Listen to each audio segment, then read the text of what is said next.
মহান বিজয় দিবস উপলক্ষে চট্টগ্রাম নেভাল জেটিতে সর্বসাধারণের পরিদর্শনের জন্য উন্মুক্ত রাখা হয়েছে নৌবাহিনীর যুদ্ধ জাহাজ। সেখানে আছেন সহকর্মী ফেরদৌস লিপি, সরাসরি যাচ্ছি তার কাছে।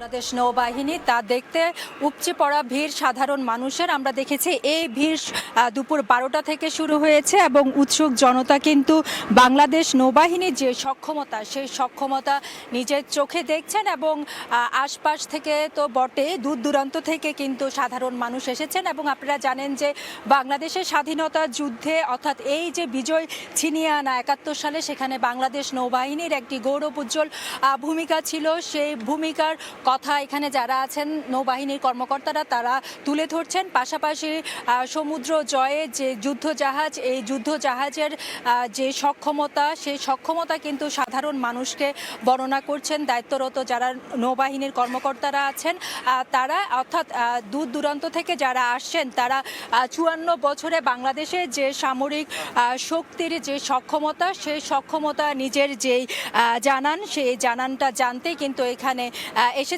এবং আপনারা জানেন যে 71 সালের মহান মুক্তিযুদ্ধের সময় বাংলাদেশ নৌবাহিনী বাংলাদেশ সশস্ত্র বাহিনীর অধীনে যাত্রা শুরু করে। মাত্র 2টি গানবোট এবং 49 জন সামরিক নৌবাহিনী কর্মকর্তা নিয়ে বাংলাদেশ নৌবাহিনীর যে যাত্রা, সেই যাত্রায় 71 সালে কিন্তু একটি শত্রুদের পরাজিত করতে একটা বিশাল ভূমিকা কিন্তু নৌবাহিনী রেখেছিল। বিশেষ করে অপারেশন জ্যাকপটের মধ্য দিয়ে প্রায় 26টি শত্রু জাহাজকে তারা বিকল করে দেয় এবং সেই বিকলের কারণেই কিন্তু বাংলাদেশের যে বিজয়, সেই বিজয় অর্জন করা অনেকটুকু সহজ হয়ে যায়। আর আজকে 54 বছর পর এসে সে বাংলাদেশ নৌবাহিনীর যে সক্ষমতা, সেটা কিন্তু প্রায় ত্রিমাত্রিক বাহিনীতে পরিণত হয়েছে এবং এই ত্রিমাত্রিক বাহিনী কিন্তু এখনো বাংলাদেশের যে জাতীয় নিরাপত্তা, সেই নিরাপত্তা দিয়ে যাচ্ছে এবং বাংলাদেশের যে সমুদ্র সীমা, সেই সমুদ্র সীমার কিন্তু অতন্ত্র প্রহরী হিসাবে কাজ করছে। সেই জিনিসটা কিন্তু